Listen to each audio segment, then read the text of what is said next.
Comment estimer son logement à Pignan?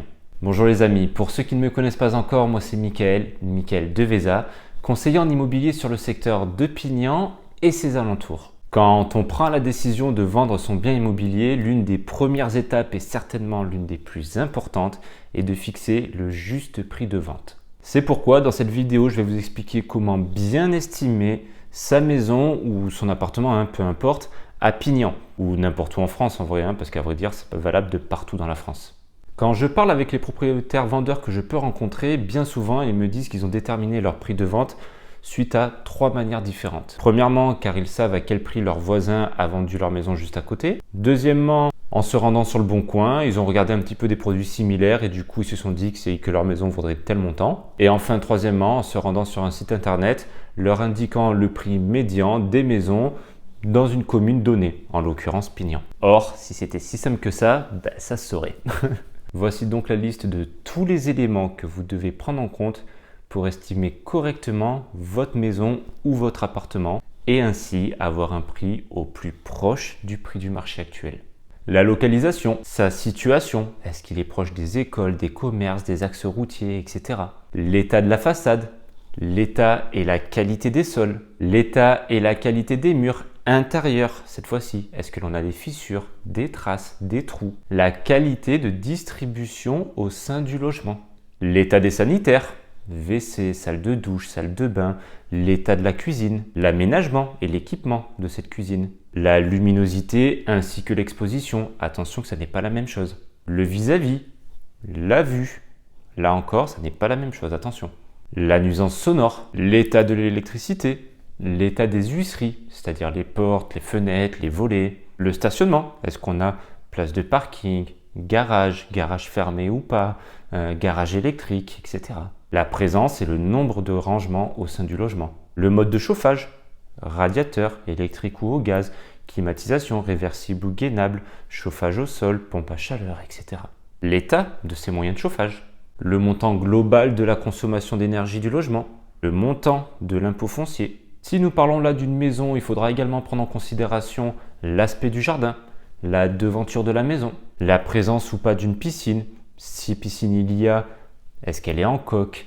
Est-ce qu'elle est carrelée, hors sol, dans le sol? L'état de cette dite piscine. S'il n'y a pas de piscine, est-ce que le terrain est piscinable? La présence ou pas d'un forage? Présence ou pas de panneaux solaires? L'état général du jardin? L'agrément du jardin?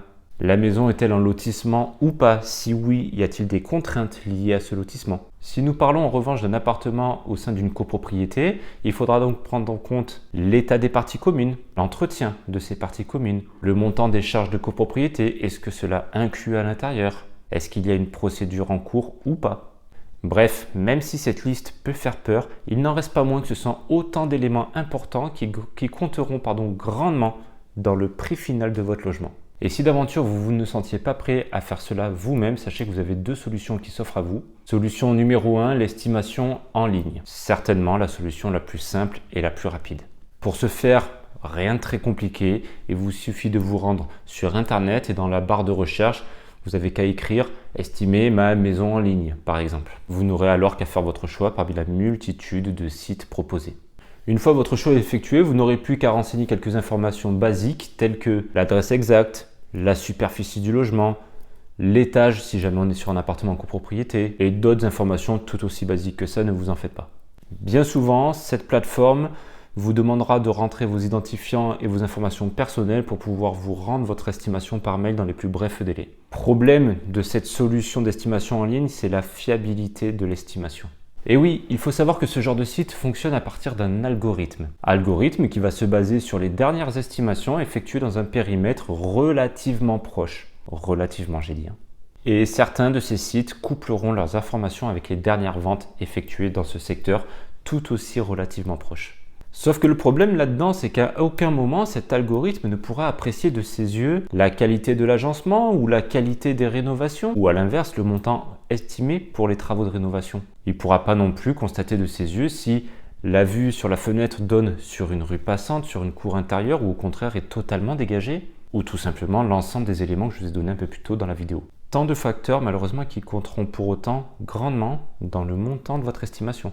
Voilà pourquoi ces solutions d'estimation en ligne vous donneront toujours un résultat sous principe d'une fourchette de prix. Parce que oui, il faut bien comprendre qu'ils ne peuvent pas se tromper, donc ils préfèrent voir large, voire même très large parfois. Je vous recommande donc grandement de coupler le retour de cette estimation en ligne avec vos propres recherches. Rendez-vous donc sur les différentes plateformes d'annonces immobilières telles que Le Bon Coin, Se Loger, etc. pour trouver des biens comparables aux vôtres et pouvoir du coup ajuster votre prix de vente. Deuxième problème lié à cette solution et malheureusement pas des moindres, j'ai envie de vous dire. Vous vous doutez bien que si ce genre de site est gratuit pour l'utilisateur, il faut bien qu'ils gagnent leur croûte quelque part. On est dans du business, donc il faut bien qu'ils mangent à un moment donné. Voilà pourquoi il vous demande de renseigner vos informations personnelles pour recevoir cette estimation. Et oui, vous l'aurez compris, ils revendent vos informations à certaines agences immobilières. Attendez-vous donc à recevoir un très grand nombre d'appels et de visites inopinées pendant les jours et semaines qui vont suivre votre demande d'estimation en ligne. Solution numéro 2 pour faire estimer son logement, faire appel à un professionnel. Solution plus longue que la première, certes, mais quoi qu'il en soit, beaucoup plus affinée et donc pertinente. Dans ce cas-ci, il vous faudra prendre contact avec un professionnel de l'immobilier. Pour ce faire, plusieurs solutions s'offrent à vous. Le bouche à oreille, faire une recherche sur internet avec des mots-clés, par exemple immobilier Pignan, immobilier Montpellier, ou vous rendre directement dans l'agence la plus proche de chez vous. Je ne vais pas m'avancer sur la manière dont mes confrères fonctionnent lors de ces rendez-vous, donc je vais vous expliquer comment moi je procède pour que vous ayez une idée de comment se passe un rendez-vous d'estimation. Lors du rendez-vous, je commence avant toute chose, et ce, dès mon entrée dans le logement, par expliquer le déroulé et l'entièreté du rendez-vous. Je trouve ça important car ainsi, les propriétaires qui me reçoivent chez eux sont au courant de ce qui va se passer et donc ne sont pas passifs, mais acteurs de ce rendez-vous avec moi. Étape numéro 1, nous commençons par faire un tour de ce fameux logement. Ça me permet de pouvoir prendre les mesures de chacune des pièces, de pouvoir relever les informations sur toute cette liste que je vous ai donnée au début de la vidéo. J'en profite également pour que dans chacune des pièces, le propriétaire qui m'accompagne puisse me donner toutes les informations qui lui semblent importantes à ses yeux, les rénovations qu'il a effectuées, les dégâts qu'il y a pu avoir, etc., etc. Étape numéro 2, après avoir fait un tour de l'entièreté du logement, relevé toutes les informations dont j'avais besoin, nous partons avec le propriétaire s'asseoir dans la pièce de son choix, et ce, afin de prendre le temps de discuter. Et discuter de tout. Nous allons voir ensemble la manière dont s'est déroulé son achat, les raisons qu'ils ont envie de vendre aujourd'hui, le projet qu'ils ont après, parce que c'est important, on n'est pas là que pour vendre cette maison, on est là pour comprendre l'entièreté du projet. Ça permet d'en savoir plus et de comprendre le pourquoi du comment. Parce que si on ne cerne pas un projet dans sa globalité, ça veut dire qu'on est là pour faire ce que l'on appelle communément dans ma profession faire du one-shot, et à mes yeux c'est inadmissible. On est quand même là dans une étape importante de la vie, donc c'est important de connaître le projet dans son entièreté, du début au présent jusqu'à la fin. J'en profite également pour prendre toutes les informations et pièces justificatives dont je peux avoir besoin, l'impôt foncier, les diagnostics s'ils ont été effectués, toutes sortes de documents qui me seront utiles plus tard. Étape numéro 3, le travail au bureau. C'est là que la plus grosse partie du travail commence. Il va falloir en toute logique que je recense l'entièreté de toutes ces informations que j'ai prises lors de mon rendez-vous. Et pour affiner ma recherche, je fais toujours une analyse comparative que je joindrai au dossier de rapport d'estimation. Je pars donc en recherche de toutes ces informations, les dernières ventes effectuées dans le périmètre, en combien de temps ces ventes se sont effectuées, mais également est-ce qu'il y a encore des biens actuellement à la vente dans ce fameux périmètre, depuis combien de temps, est-ce qu'elles sont à la vente, est-ce qu'il y a eu des baisses de prix depuis lors sur ces biens actuellement à la vente. Ce sont là bien évidemment des informations de la plus haute importance, car avoir des informations, des données numéraires, c'est bien, mais avoir une temporalité, c'est un élément crucial dans ce genre de processus, car c'est ainsi que nous allons savoir ceux qui sont dans le vrai des autres. Donc pour finir, une fois que j'ai eu toutes ces données, ça me permet de pouvoir coupler cela pour affiner au mieux le montant de l'estimation du logement. Étape numéro 4, le rendu d'estimation.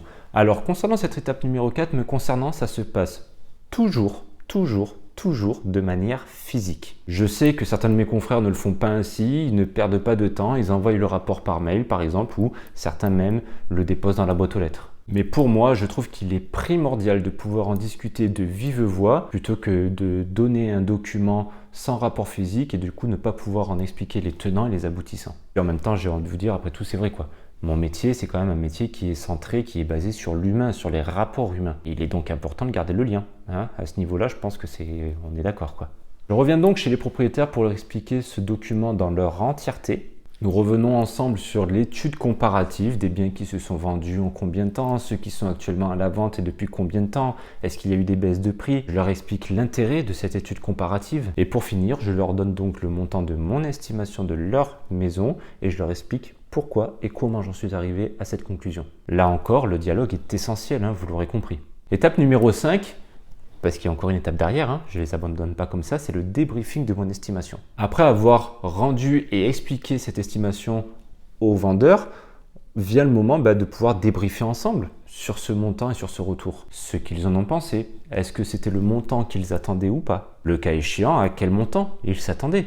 Et donc de ce fait, comment ils se sentent face à cette nouvelle que je viens de leur annoncer. On arrive donc à une discussion grâce à laquelle nous arrivons tout naturellement à l'étape numéro 6. Donc l'étape numéro 6, la stratégie de la mise en vente. Lors de cette stratégie de mise en vente, j'explique toujours les différentes possibilités parce qu'on a toujours plusieurs choix face à nous.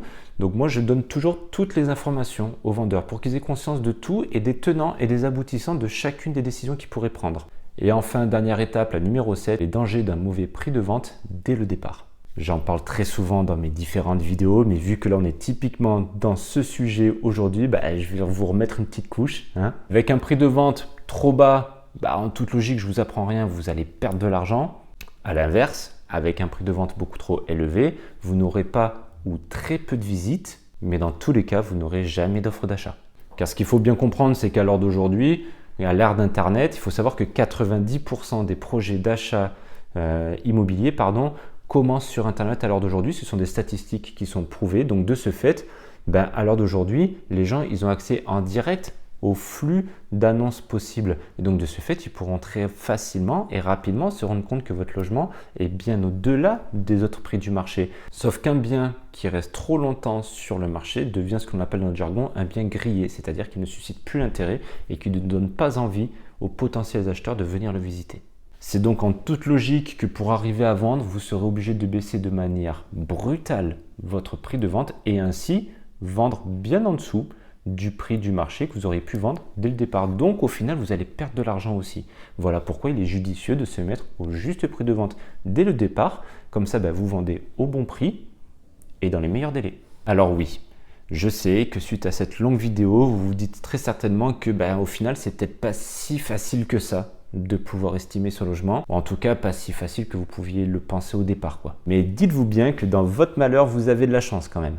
Car dans 80% des cas, une estimation est toujours offerte et sans engagement qui plus est. En tout cas, me concernant, c'est mon cas, Alors si nécessaire, sachez que vous pourrez retrouver mes coordonnées n'importe où sur internet ou sinon vous avez juste à vous rendre en description de cette vidéo. Vous aurez un lien d'accès vers mon site internet qui vous permettra de réserver directement votre estimation. J'en profite d'ailleurs pour vous dire que ce site il est ultra cool car tous les 15 jours je mets à disposition un article de blog pour vous aider à vendre votre logement. Allez y faire un tour, ça coûte rien. Et voilà les amis, nous en avons terminé avec cette vidéo. J'espère qu'elle vous aura plu, j'espère vous avoir appris quelque chose. Si ça vous a plu, n'hésitez pas à me lâcher un petit like, ça fait toujours plaisir, ça m'encouragera pour les prochaines vidéos. D'ici là, je vous souhaite de bonnes visites, une bonne vente et je vous dis à très vite pour une prochaine vidéo.